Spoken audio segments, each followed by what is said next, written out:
resulta el Sofi del día de hoy. Bienvenida, Sofi. Yo debería sacar a este hombre las caras que pone antes de que partamos. Yo creo que su maldita intención es que yo salga sonriendo, pero me termina sacando carcajadas y eso podría ser hasta contraproducente. Gente linda, bienvenidos a nuestro programa de los días lunes. Les cuento que vengo feliz, que ayer participé de una actividad de un grupo de danza preciosa, se hizo un conversatorio hacia el centro de la actividad, bailaron hermosamente todas las personas que participaron. Mi primer saludo es para ellos, llena de agradecimiento por haber pasado una tarde de domingo hermosa, hermosa. El primer saludo, el primer agradecimiento va para ellos. Los siguientes saludos van para Pichilaguna, para los reyes de esa colina maravillosa con vista al lago, van para todas las personas que se han inscrito en el curso de magia de distintos lugares para agradecer que desde Italia, desde España, desde Alemania y, por supuesto, desde varias regiones de Chile, un par de gente de Valdivia incluso. Desde Australia. Desde Australia, sí, están confiando en que a pesar de que es inhabitual hacer cursos de magia por vía online, nosotros te vamos a ser capaces como Kinexia de dar la talla y de hacer las cosas bien. Y quiero agradecer esa confianza, a mí me hace bien, me gratifica, me pone contenta. También quiero saludar a la gente que todas las noches ya está armando tribu y se junta en los días, en las noches, en la tipín 10:30, a ver estos programitas cortos en vivo que estamos haciendo.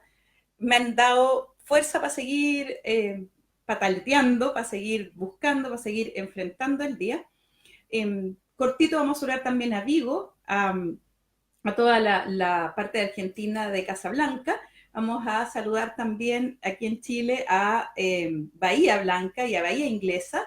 Vamos a saludar siempre me dicen, ¿por qué saludas tanto a La Serena? Porque me encanta La Serena, saludos a La Serena, a Coquimbo, a Coyhaique y Arica. Y vamos a tirarnos con el programa porque hoy día andamos cortones de tiempo, lo decíamos en la previa, vamos a hacerlo muy eficiente. Yo antes de empezar, quiero que nuestros... Bueno, Miguel ya está. Toda la gente que nos está viendo y sintonizando ya, si nos puede decir si se escucha o no, porque algunas personas decían que no se escucha y yo sospecho que sí se escucha, o que hay otras personas que dicen que sí, para que nos digan si no tenemos que revisar que esté pasando algo. Perfecto. Pero hay hartos olitas. Está Miguel. Hola. Me gusta saludarlos, gente está linda. Santa Catalina, está la Ali, está Ruby, está Maite, está la Ela, Gesmar, ¿cierto? Nidia, Leila, que entre paréntesis encontró bonito el tazón. Muy bien, tomando el detalle ahí. Margarita, para que nos cuenten si se está escuchando bien. Dice, sí se escucha. Ya estamos bien entonces. Estamos bien, seguimos. Quiere decir que por lo menos en el diferido los que nos están escuchando lo van a poder escuchar en algún minuto. Exacto. Así que el eso. tema de hoy es trauma. Tema que podríamos haber abordado entre los primeros capítulos de la consulta a la Sofi, pero que justo hoy día y justo en lo que está ocurriendo creo que tiene 1000 sentidos, en un mundo en el cual casi que vivimos del trauma, en una cultura tan traumatizada, que es difícil de definir dónde hay un aprendizaje que no sea relativamente traumático. Porque ese es el enfoque que les quiero comentar.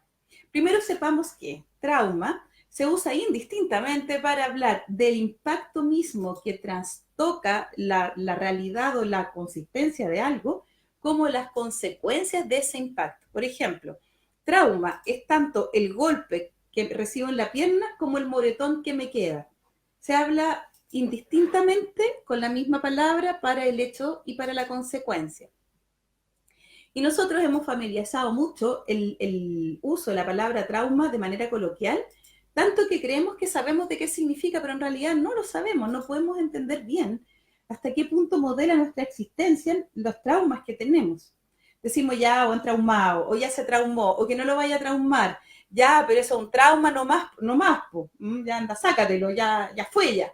Y es relativamente entendible porque el tipo que dice esto ya pasó, está diciendo el golpe ya pasó. Pero la persona que está viviendo el trauma está haciéndose cargo del proceso de procesamiento, de manejo de estas consecuencias y puede no estar lista para asumir que ya pasó. O puede estar adherida a la sensación de víctima, que es muy habitual en Chile, y querer perpetuar este trauma, mantener la sensación de la secuela para profitar de esto lo hemos visto en otros capítulos, de esta atención al trauma que le damos como tribu, como grupo, al que recibió este acto, este golpe. Y quiero mostrar desde esa dinámica que el trauma enseña, que el que tengamos este análisis de consecuencias traumáticas y que nos dure harto tiempo, a diferencia de una lagartija que lo único que recibe podría ser quizá la apariencia física, aunque ni eso, ¿saben? Hasta las lagartijas tienen memoria de trauma, porque para eso vamos. No se me ocurre un ser vivo que no tenga memoria, si hasta las neuronas de los calamares tienen un grado de memoria breve. La memoria como proceso de aprendizaje, como registro de eventos de la vida, nos va permitiendo tomar lo que viene del medio, interpretarlo, aprender y en el caso de los humanos, maravillosamente enseñarlo.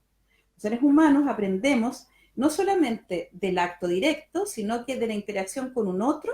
Al transmitirle tú tu experiencia, el otro la elabora con la suya, se hace un cúmulo de experiencias conjuntas y se les enseña a los miembros más jóvenes de la tribu para que no se vean obligados a recorrer el camino entero para llegar al conocimiento, sino que puedan ir teniendo un cierto feedback previo con el cual evitar errores mortales.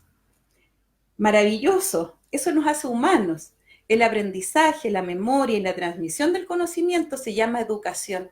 Y es lo que estamos haciendo acá, es lo que nos hace más humanos con H mayúscula, es lo que se puede hacer cuando uno tiene corteza cerebral, es algo que incipientemente tienen las tribus de monos, de mandriles y de gorilas, pero que de manera maravillosa, hasta llegar a estos medios inalámbricos, tenemos nosotros los seres humanos. Y ojalá de una manera bien elegante los seres humanos con H mayúscula.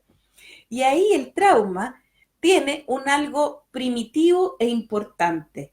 Activa tremendamente la memoria. Cuando tú recibes un trauma, la sensación de impacto y dolor produce un delta, una diferencia entre cómo apreciabas la realidad y cómo la estás apreciando ahora. Y esa diferencia, ese desfase, genera memoria y aprendizaje, genera memoria y aprendizaje rápido, veloz, inmediato. Mientras más doloroso y traumático el evento, más inolvidable.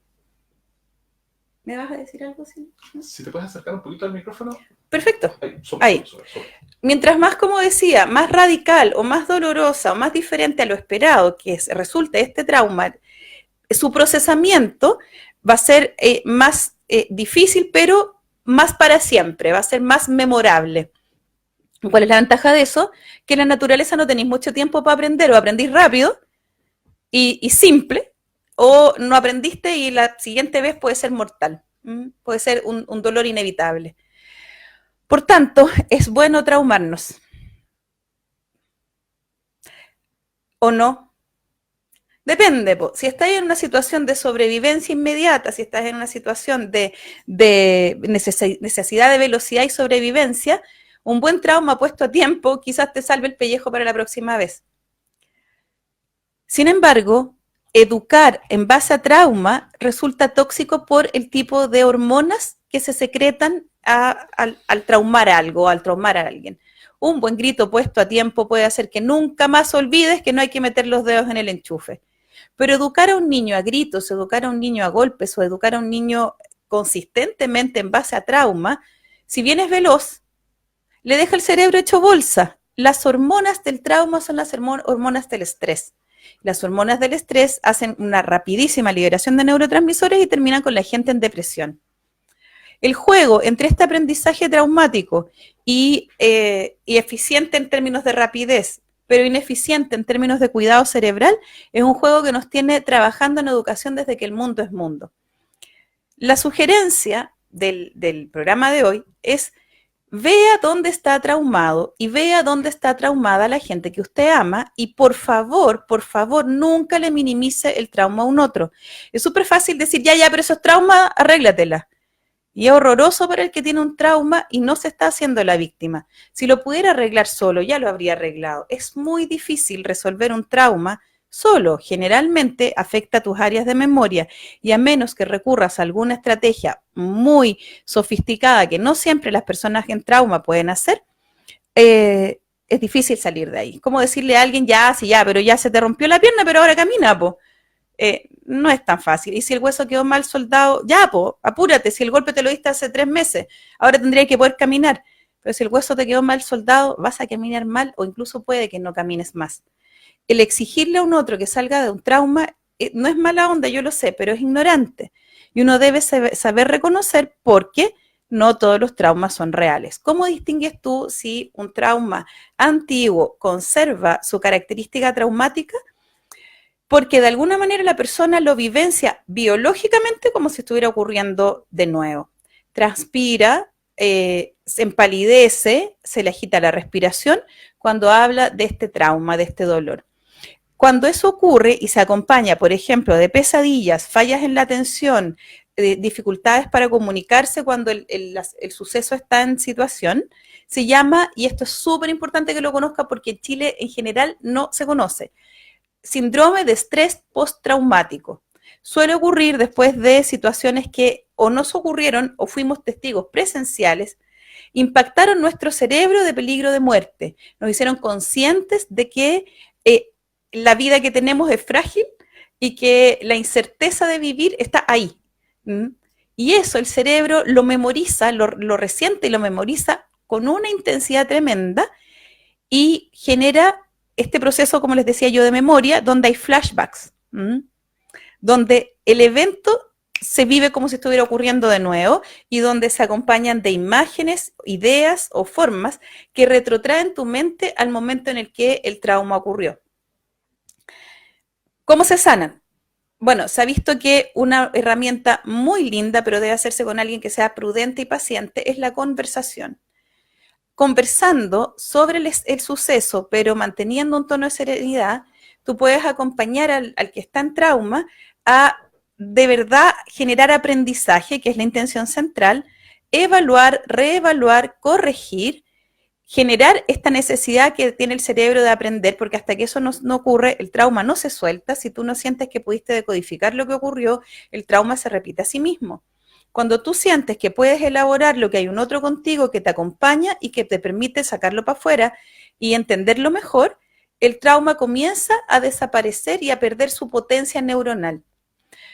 Pero el que te acompaña debe saber que eso es en sí mismo terapéutico, que no es necesario que te dé consejo, que no es necesario que te pare, que no tiene por qué hacer otra cosa más que escuchar y decir, ajá, qué bien, pucha, qué lata, mira qué bueno que saliste de ahí, cosas que te acompañen, nada más. El proceso de sacar para afuera elabora el trauma y lo permite reparar en la sensación de ya pasó y ya estás aprendiendo. Y biológicamente, como somos monitos, el que haya un otro y que tú permites compartir este conocimiento, le produce al otro, debiera producirle al otro un aprendizaje que puede que no le sirva directamente a él, pero le puede servir al hijo, al primo, al nieto, porque trabajamos en redes. Por eso, escuchar el trauma del otro resulta curiosamente nutritivo neuronalmente y las personas se ponen a disposición de, ya amigo, ya, cuénteme el problema. Lo cual, en la gente que lo hace mal, estimula la sensación de victimismo para llamar la atención.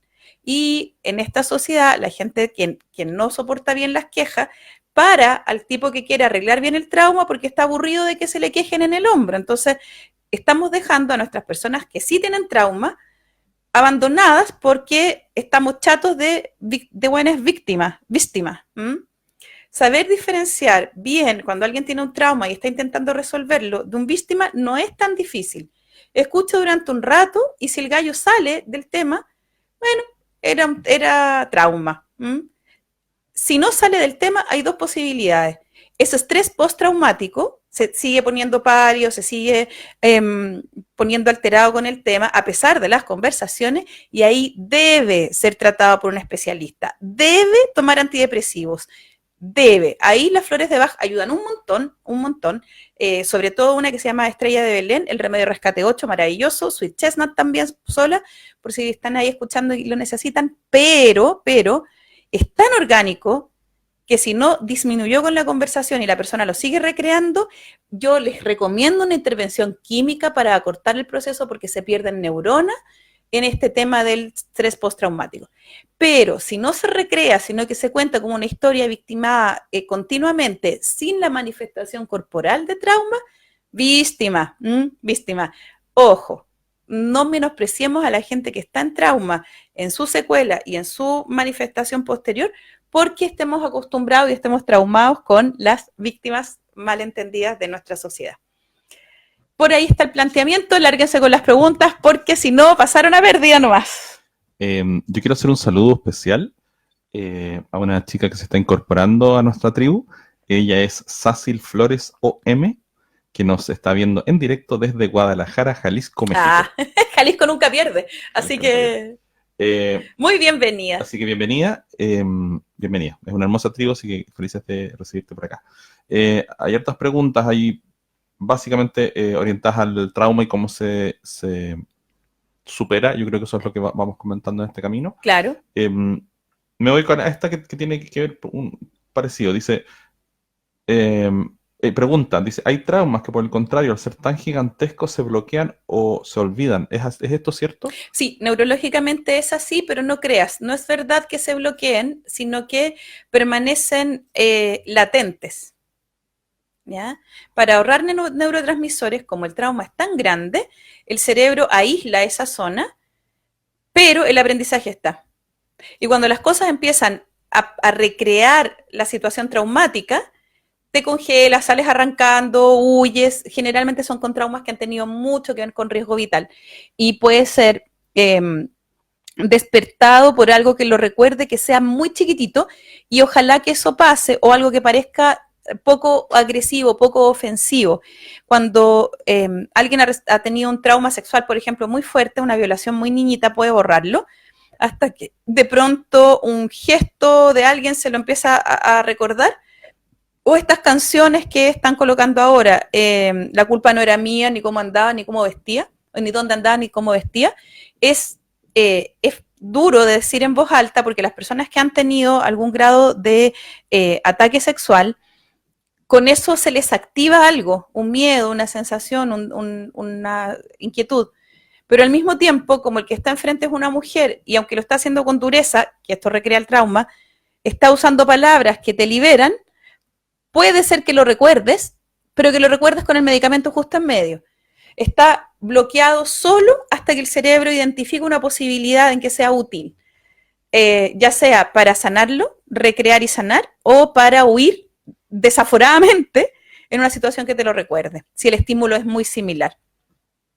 Solo no se recuerda cotidiano. Gracias, Sofía. Hay hartas preguntas. Aquí, por ejemplo, que dice, ¿cómo transmitir este conocimiento a nuestros hijos si no nos escuchan? ¿Cómo transmitir el conocimiento del trauma? Me imagino de las herramientas que estamos dando. Ver el programa. Depende de la edad, pues, amor. Nuestros hijos son una larga línea que puede estar entre los 0 y los 25 años. Más allá de los 25 años, ya. O sea, no tenéis nada que transmitirles. Si te pregunta, digamos, si no, no. ¿Y cómo? Con paciencia, con cariño, sin ansiedad, riéndose.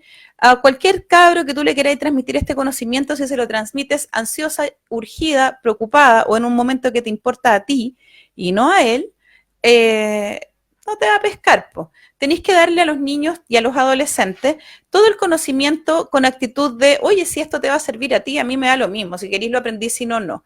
Cuando una mamá o un papá se ponen en una actitud como de, acá te traigo un conocimiento que va a ser súper útil para ti, el cabro chico instintivamente tiende a rehuir, porque parte de la gracia de ser un niño es renovar los conocimientos de la tribu.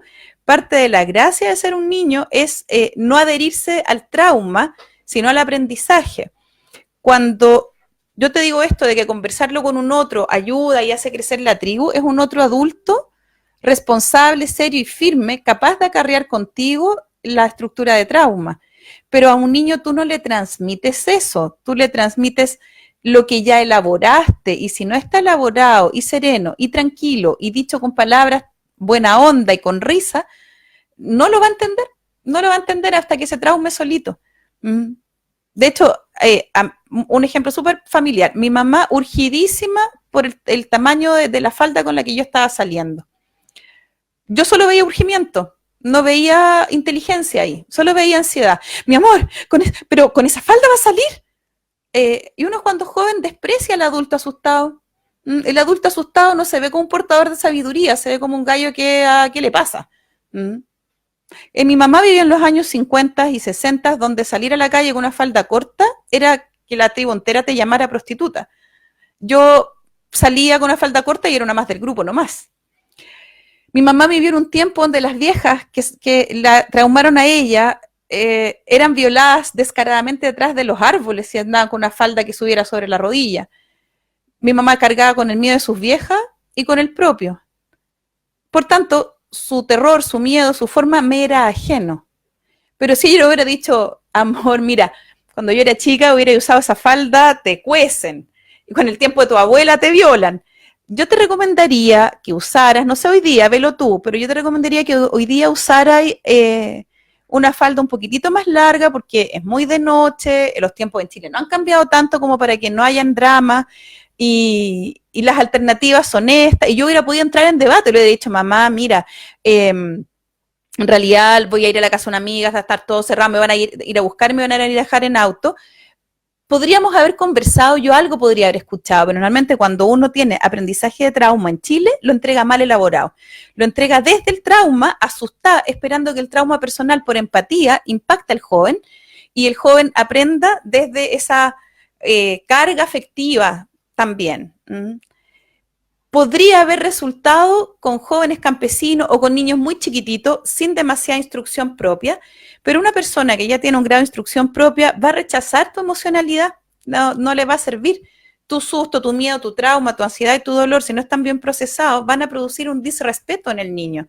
Van a hacer un como, puta, no es un adulto válido porque no ha procesado las historias de su vida.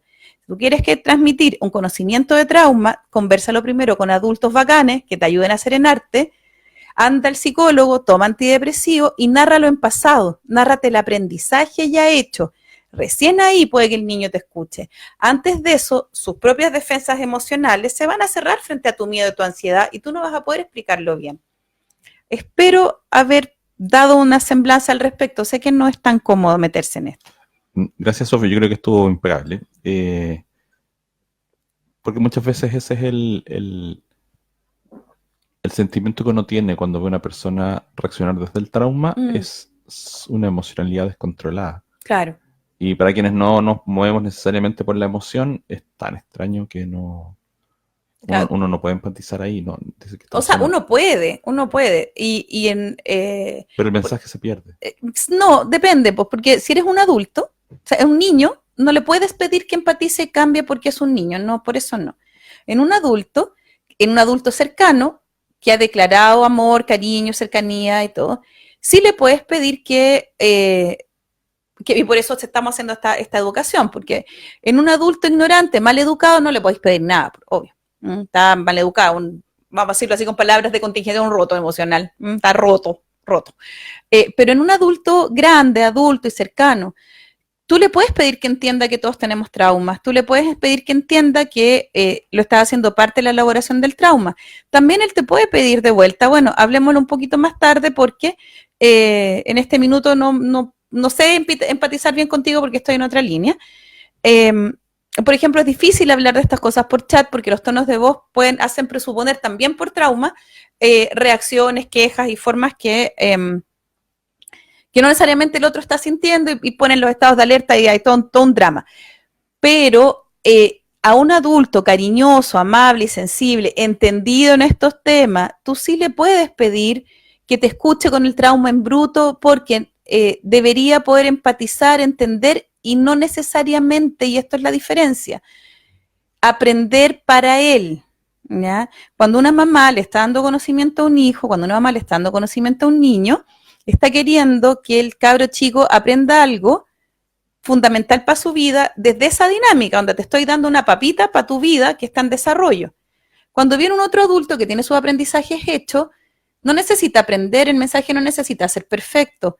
Lo que necesita es que el que está comentando el trauma sea recibido, sea apoyado y sea cuidado para salir de ahí, vamos a decirlo así, como amigos. Somos uno herramienta del otro para resolver estos dolores y crecer como comunidad, como grupo, como amigos, como pareja, pero entre adultos también es natural y justo pedir cuidado al que está contando el trauma, atención, tiempos de tensión. Sí, entiendo que es un trauma, pero podéis conversarlo un poco más rato. y no minimizarlo, porque eso es uno de los daños de nuestra cultura. Le bajamos tanto el perfil, pedimos tanto soporte, tanto aguantan de ya, pero aguántate, que terminamos eclosionando con el trauma, enojados, tristes, con emociones que no y que pueden terminar desordenando las relaciones. Por eso, en un contexto específico, es bueno que entre adultos se hable del trauma desde el trauma, no así hacia un niño. A un niño tú no le tiráis tu trauma de adulto porque es injusto, no está preparado. Se puede hacer entre dos adultos pares, eso sí. Súper, Sofía. Aquí dice, el trauma produce dolor y eso es lo que nos cuida de que no pase nuevamente. El trauma produce el dolor excita la memoria y la memoria es la que nos cuida de que nos pase de nuevo. O sea, podríamos aprender y recordar y usar nuestra memoria sin dolor. Sin necesidad de dolor. Esa es la propuesta.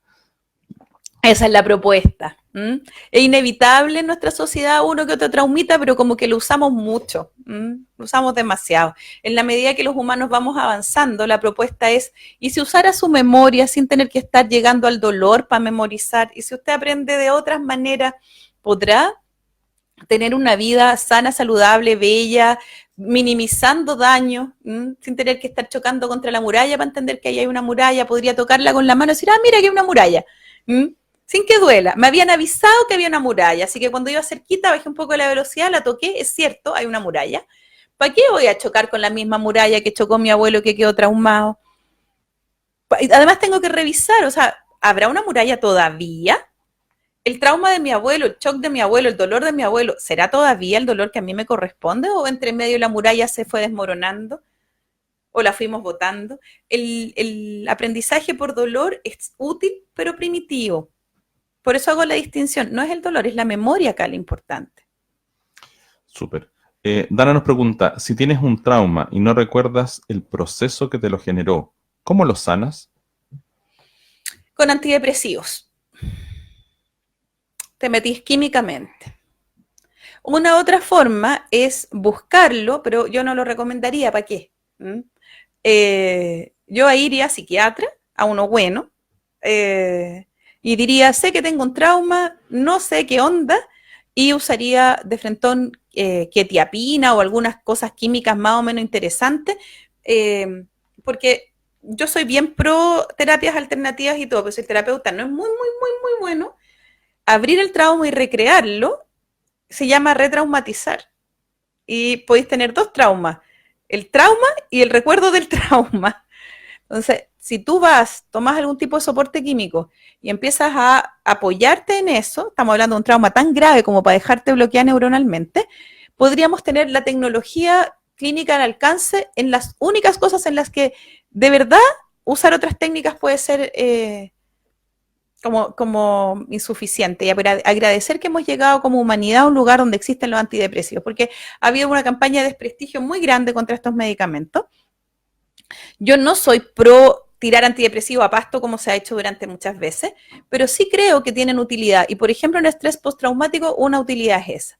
La otra es tomar las esencias florales que les mencioné, estrella de Belén, sweet chestnut, remedio de rescate, del concentrado por un periodo largo y ver qué es lo que aflora. Tomar también algunas flores australianas que son más fuertes y que de pronto son muy descuajaringantes. A mí no me gustan mucho si no sé lo que estoy buscando, así que no los voy a decir para que no las anden probando a lo bestia. Y usar algún soporte de otro estilo, no quedarse solo en el intento de la memoria natural. Eso. Gracias, Sofía. Alejandra nos pregunta, ¿escribir sobre el trauma ayuda a resolverlo? Si en la escritura hay una elaboración, si tú después relees lo que escribiste, pero como si ya fueras otra persona, podría ayudar, ¿ya? Me encantaría decirles que sí, me encantaría decirles que escribir ayuda, porque efectivamente bien hecho ayuda, pero mal hecho, recrea el trauma, lo graba y lo vuelve aún más intenso. Una recomendación un tanto dura, pero que puede servir, es escribir mucho sobre el trauma y después quemar todo lo escrito. ¿Por qué? Porque con eso recalcas a un símbolo cerebral que lo viste, lo analizaste y decidiste dejarlo ir.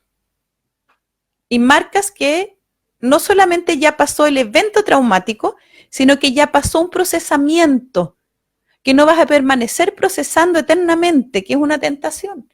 La tentación de mantenerse todo el rato fijado en el trauma por el placer de procesar. Hay que intentar hacer otros procesos de vida, no solamente procesar el evento traumático. Si te está costando mucho, quiere decir que tu cerebro se hizo adicto a eso, estás pegado ya químicamente y ahí tiene sentido los antidepresivos. Así que ojo que escribir sirve, pero si lleváis años escribiendo sobre tu trauma, hay un problema y estás ocultando a través del trauma que conoces algún trauma que no está siendo elaborado o procesado. Estás buscando la sensación de procesamiento, pero no estás aplicándola sobre el trauma que realmente tienes. Estás justificando en un trauma menor, traumas mayores. Y ahí conviene ir a tratamiento, revisar qué onda, tirar más el hilito, ir con un buen terapeuta. Hay algo ahí que no estás viendo si el trauma se perpetúa por mucho tiempo. Gente linda, como les decía, estamos cerca del fin del programa porque yo tengo una marca que es cuando se apagan las luces y ya pasó media hora. Así que yo creo que una pregunta más y vamos a ir cerrando con elegancia y distinción. Bueno, quedan tantas preguntas más. El tintero, yo creo que la recomendación es si después de este video y aclarar cómo se resuelve y cuál es la sensación cómoda de disolver el trauma, pero no tener más dolor, digamos, y poder vivir bien, acérquese a su terapeuta, busque un terapeuta si es que no lo tiene. Busque un terapeuta, hable del tema, revíselo, no se haga el weón, no tome la actitud minimizadora cultural que tenemos, es dañina cerebralmente. Eso, dele el espacio que realmente se merece. Dele el espacio. ¿Ya? La última pregunta que sería de Jacqueline, que nos dice, hola, ¿qué efecto producen los antidepresivos en el cerebro? El efecto que producen es que de manera muy general, a todo el cerebro al mismo tiempo, inhiben la recaptación de un neurotransmisor que se llama serotonina. ¿Qué significa esto? Que hay unas enzimas que se comen los excesos de serotonina. Si hay mucha serotonina, hay demasiado alegre y medio pavo. Y en la naturaleza, andar demasiado alegre y de medio pavo es peligroso. Y andáis como muy bien, muy contento y te come el león. En la naturaleza uno tiene que andar como alerta todo el rato alerta. Entonces, esto tiene un equilibrio muy, muy delicado y se mantiene en gran parte con que si la serotonina sube un poquitito, se la comen estas enzimas.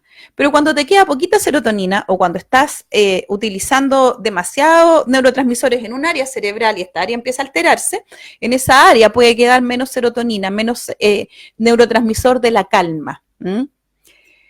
Estos antidepresivos inhiben a la enzima que se come, por decirlo de alguna forma, a esta serotonina, por tanto, en efecto general en el cerebro, tú andas como más contento y relajado, y en esta área en particular, por fin se producen los neurotransmisores suficientes como para terminar el proceso de trauma y completar esta sensación, aunque sea con un concho de neurotransmisores, aunque sea poquitito. Y cuando se reconecta, el sistema general no está tan adolorido ni tan bajado como para no poder recibir este impacto que significa el recordar, el reevaluar, el rememorizar. Te pone en una posición más tranquila, más serena, biológicamente más receptiva, y en ese momento abrir el trauma, el cerebro dice, ya, ahora sí, ahora puedo abrir el trauma y conectarlo.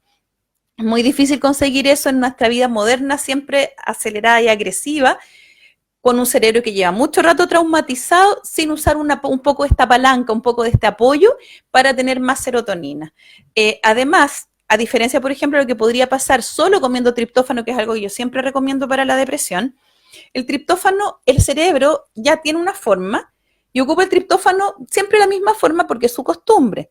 Cuando tú das un antidepresivo, empareja el cerebro entero, lo cual es desagradable en cierta forma, pero resetea estos núcleos de neuronalidades y emocionalidades estancados y los empuja a igualarse con el resto y te quita un poco de esta obligatoriedad del dolor.